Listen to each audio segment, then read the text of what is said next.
It's my honor to speak in front of you at the Geneva Summit.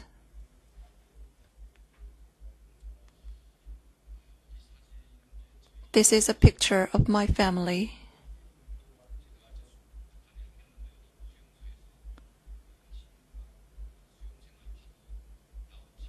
It was taken just after my release from the Yodok prison camp. The second from the right is my sister. She was taken back to the camp because she contacted me in South Korea. And I filed a case of protest at the UN Commission of Inquiry. This is the picture of the prison camp number 16, located in Hamgyong, South Hamgyong province. From number 1 to number 12 are the villages inside the camp. When I was imprisoned in the camp, I was between from number 1 and number 11. And there was a revolutionizing zone in the camp. In the revolutionizing zone, prisoners with certain terms are imprisoned. And Shin Dong-hyuk was imprisoned in a total control zone where prisoners should serve their terms until they die. But I was imprisoned in a revolutionizing zone, so I had hope of being released after a certain time. At the right side, once you get inside, you cannot come out of there until you die.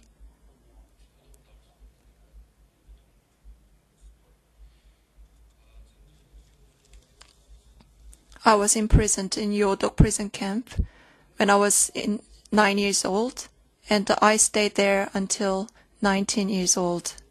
And for 10 years, I buried about 300 bodies of political prisoners inside the camp. There are frequent public executions and secret prison camps. There are many people dying because of hunger, because of hard labor. It's very routine happenings. After I defected to South Korea, I read about Hitler's concentration camp and Russia's Siberian camps. I watched the movies about those camps. As far as I experienced, North Korean political prison camps have some similarities with those in Nazi regime.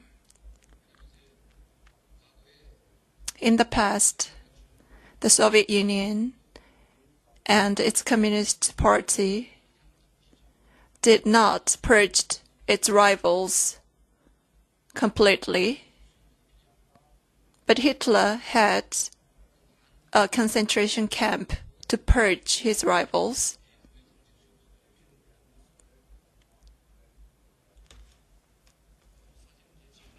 This is the map of political prison camps still in operation today. Shin is from Gaecheon prison camp number 14, and there is Bukchang prison camp and Yodok prison camp where I was imprisoned. And this is a camp near the nuclear test site. As far as I know, the construction of nuclear testing site was done by prisoners of Hwasong political prison camp.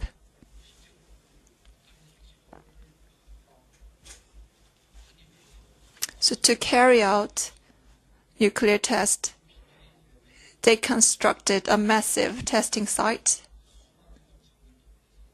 And it was only possible because of hundreds of thousands of political prisoners.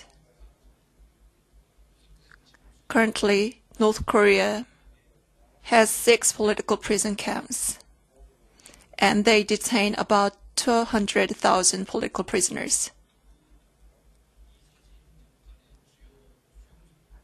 This is the map of key political prisons and other detention facilities. This is a picture of other detention facilities. In North Korea, there is police holding camp in each province. And in each county, they have labor training camps. So when we mark every detention facility existing in North Korea, there is no place we cannot find any detention facility. So the whole country is a big prison. So people's rights, human rights, and basic freedom are not guaranteed at all.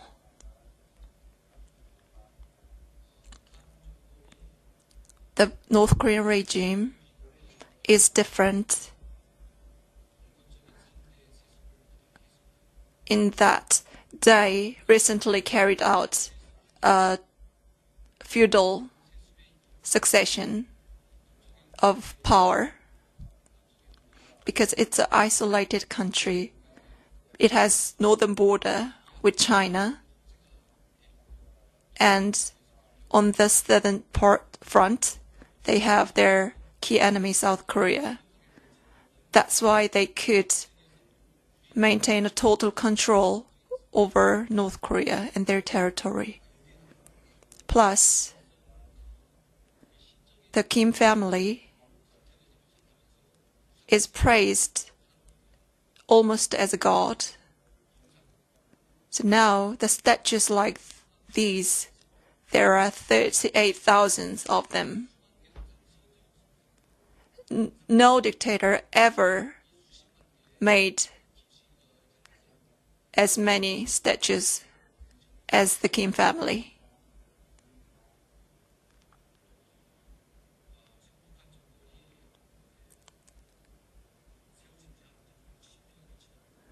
It's been 60 years since the communist Kim family took power, and recently, after the death of Kim Jong-il, the second leader, his youngest son, succeeded. There is a difference in the new leadership. Kim Jong-il's leadership had a concentrated power, which was totally controlled by Kim Jong-il himself.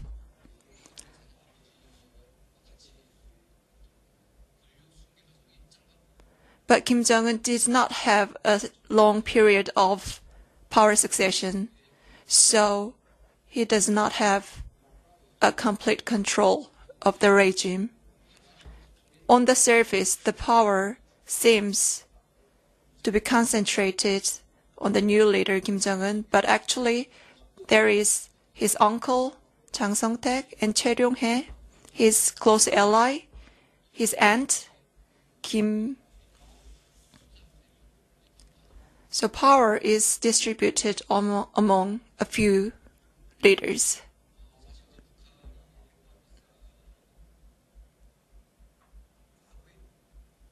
In the past, North Korea wanted to develop nuclear weapons and wanted to have missiles just in case America invades North Korean territory. But now, the North Korean leadership does not believe there will be any attack from the outside world. So they pursue this program for internal reasons, to consolidate their power. And there is a great change these days through defectors. So now it is harder for the regime to control the society. So they are making every effort to maintain the control. This is the picture of the region where nuclear test was carried out recently, and they digged a big cave. So it's a great construction work. So they had to mobilize a great number of political prisoners.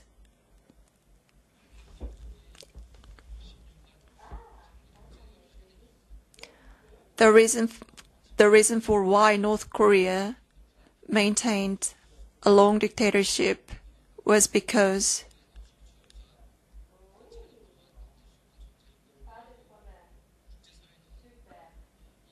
the international community was indifferent to the grave situation of the political prison camps and other human rights situation in North Korea.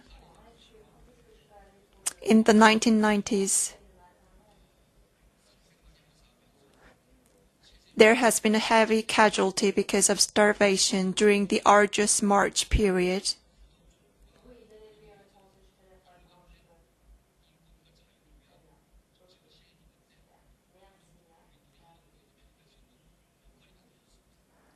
In case of Germany, Western German government could maintain consistent policy for the sake of Eastern German fellows and their human rights.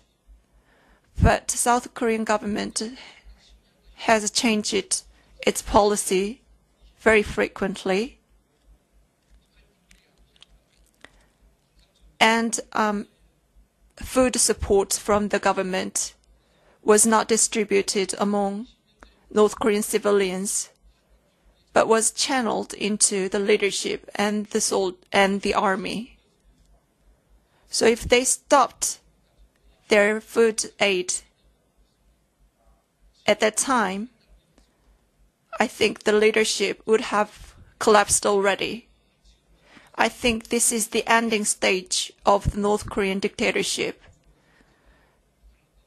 So when we put pressure on the North Korean regime, financial and economic measures are not very effective. What the North Korean regime is afraid of most is that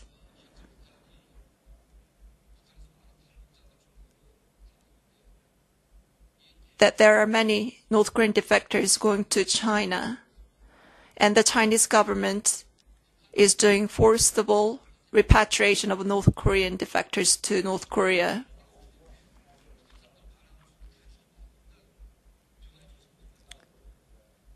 So there has been no sign of change because anyone could be punished or secretly killed if they object to the regime.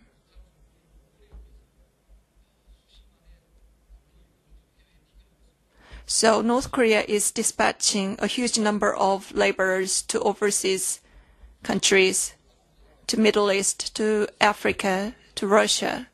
But the regime do not provide any salaries to the laborers. And they take advantage of those salaries and maintain the government.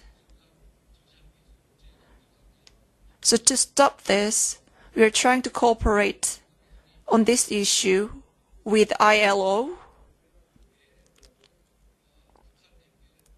Other than that, there should be more inflow of information so that people can realize their actual conditions.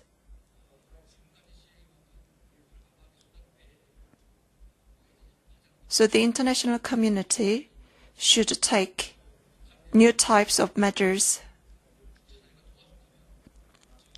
to diffuse and external information. I think that is the best, most effective measure. Thank you.